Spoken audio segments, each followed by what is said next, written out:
Hey, what is up, guys? This is Harrison Barron, the Millennial Entrepreneur. Now, in this video, I want to talk to you about Clubhouse. And ultimately, my decision on Clubhouse is I'm going to stop using it. And the reasons are going to surprise you. So stay till the end, because if you're an entrepreneur and you're looking to grow your business or just create sustainable income for your business, you definitely need to hear what I have to say, because it's going to transform the way you think.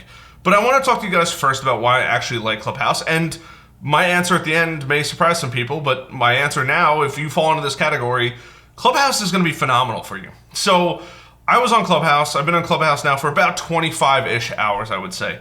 And when I say 25-ish hours, I mean I've actively participated in rooms, not just listening. I look for small rooms and things like that. I had gotten my invite from my friend Eric and ultimately started using it, kind of enjoyed it, really enjoyed listening to, we'll call it live radio.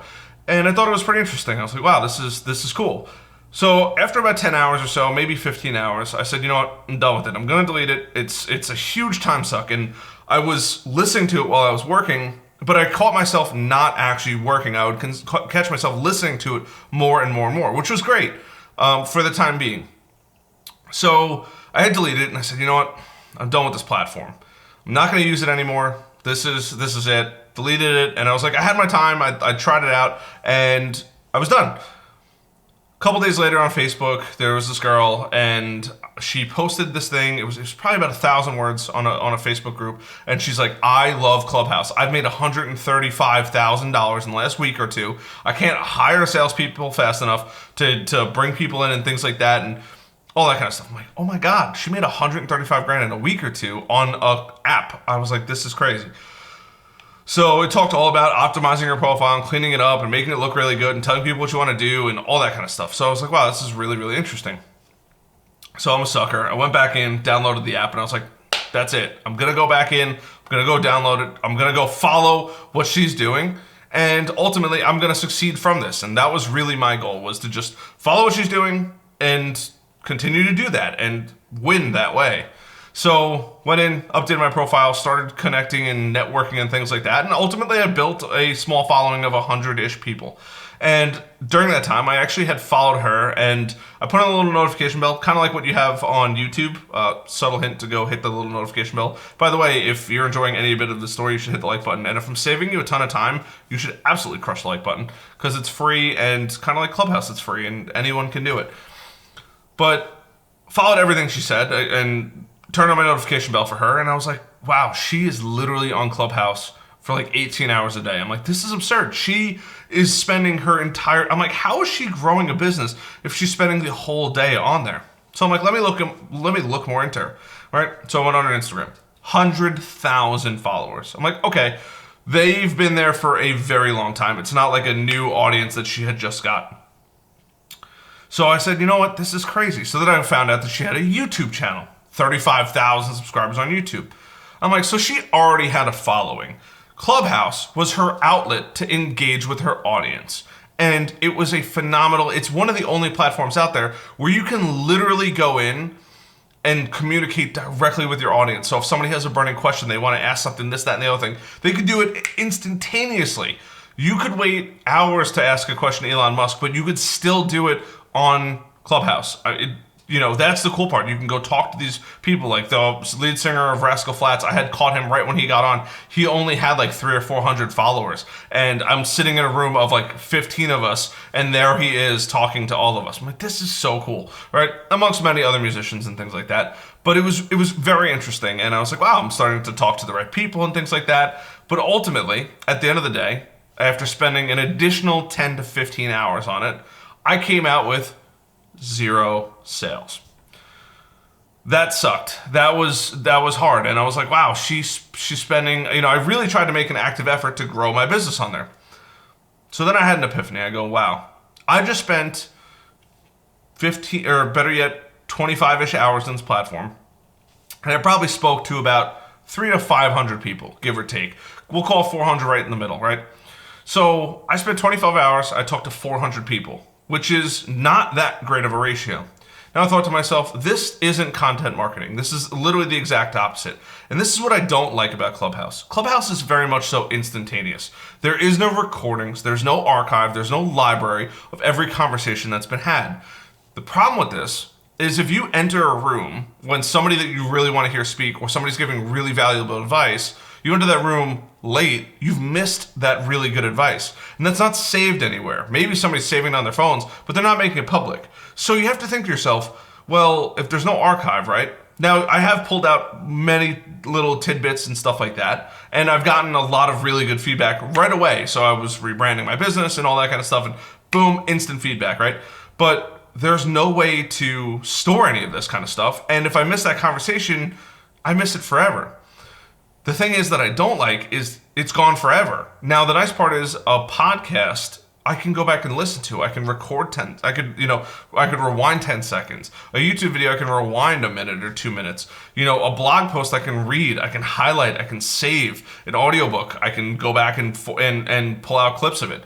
So for me, not being able to have an archive of conversations that I'd like to hear now makes it significantly less valuable to me.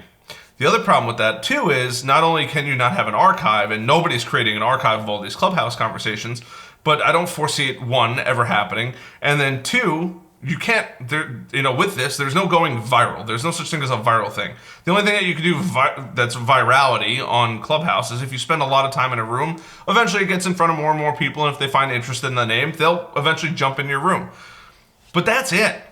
Now, the content marketing approach is very much so different. And the reason why I said 25 hours is because if I had taken that 25 hours and I wrote 5 to 10 different blogs, so it usually takes me about an hour to 2 hours to write a blog, right? I could have written 5 to 10 articles, and those articles do 2 different things. One, Google will see them. People searching online, Google will show those articles to. So if I'm answering somebody's question about Clubhouse, immediately people can then say, oh, okay, I know Clubhouse, I know what it is, all that kind of stuff, and here's the information that I'm looking for.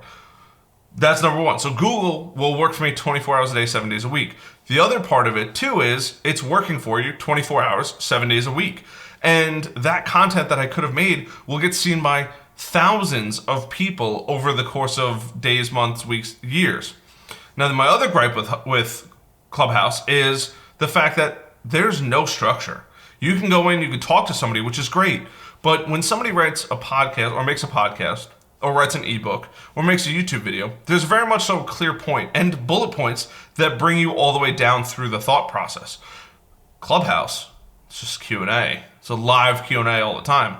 So you immediately miss out on the opportunities to have this logical conversation. So if if you're in a room and you're listening to somebody talk and their conversation's at like a top tier, super high level person, and you're all the way down here, well, it's cool to listen to, but it's not making any sense, which is really not cool, because when you put it on YouTube and you put it in a blog and things like that, one, you can link out to other things, which is great. So if you don't understand something, we can link it out to something else, which is worth its weight in gold in my opinion.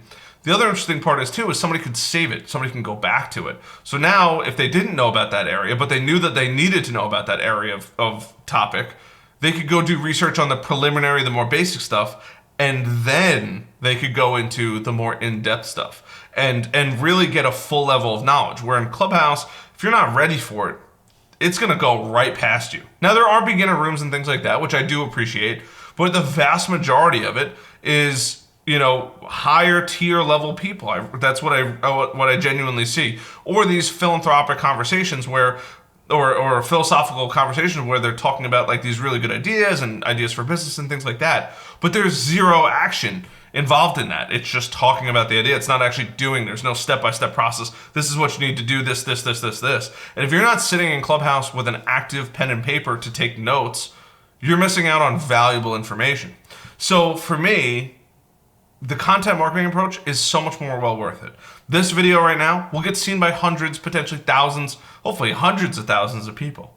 And the cool part is this video is now 9 minutes in, right? So in 10 minutes, I was able to communicate with hundreds of people, whereas in Clubhouse, in 10 minutes, especially if I start my room, maybe 1, 2 people, right? And then I have to spend a tremendous amount of time on the platform. So if you're a small business owner and you're looking to grow consistently over time, you need to get off Clubhouse, especially if you don't have a following. Get off Clubhouse. It is a massive time suck. Now, I love the community aspect of it. I love being able to talk to other people in my similar interest groups, this, that, and the other thing. But it's a time suck, and your time is so much more, we're so much better spent in so many other areas of business. It could be cold calling, right, to actually make money. It could be writing out an email blast where you're reaching thousands of people. It could be creating a video where you have the ability to reach thousands of people and be a resource over and over and over again. It could be a blog where Google's going to share it out to hundreds, if not thousands of people. This, in my book, is winning, unlike HubSpot, which is a time suck. HubSpot is very much so like Facebook and like Instagram and all these other things. Now, you can absolutely make money. Look at that other girl that I was talking about. She made a lot of money on Clubhouse. There's no doubt about it. You could make a lot of money if you have a following. That's the hardest part. Same thing with Instagram, same thing with Facebook, right? It's instant. I can get more views in a 4-minute TikTok that I'd make and plays than I would have in 25 hours of Clubhouse. That's the crazy part. I literally have, and I don't really even use my TikTok account, I have most of my videos get 300-ish or plus views. I reach 400 people in 25 hours. That's an absurd ratio. So for me, I will never use Clubhouse again. I might jump on there to say hi to a couple friends, which I have, and it's great for reconnecting. But the way I look at it is, if you're looking to grow your business on Clubhouse, stay away. Unless you have a following, stay away. If you have a following, invite them on, have them hang out with you. That will immediately turn into revenue. But if you don't, your time, energy, and effort is spent better in so many other places. So my name's Harrison Barron, the Millennial Entrepreneur. If you guys found value in this video, hit that like button, hit the subscribe button, and that little notification bell so you never miss another opportunity to grow your business. If you guys like videos like these, this is my new setup now, so I'm going to be going back and forth between where I was sitting to here. This is my computer. I'm going to be doing a bunch of trainings coming up. I'm going to be doing a bunch of live screens and things like that. I'm also going to be doing a bunch more talking head stuff where I'm sitting down in my chair, standing over in the corner of the room. But I like this. This is cool. I'm a little more laid back in this position where, I'm standing up over there. So I hope you guys found value in this. If you did, like I said, like button, subscribe, notification bell. I'll see you guys in the next one. Till then, bye.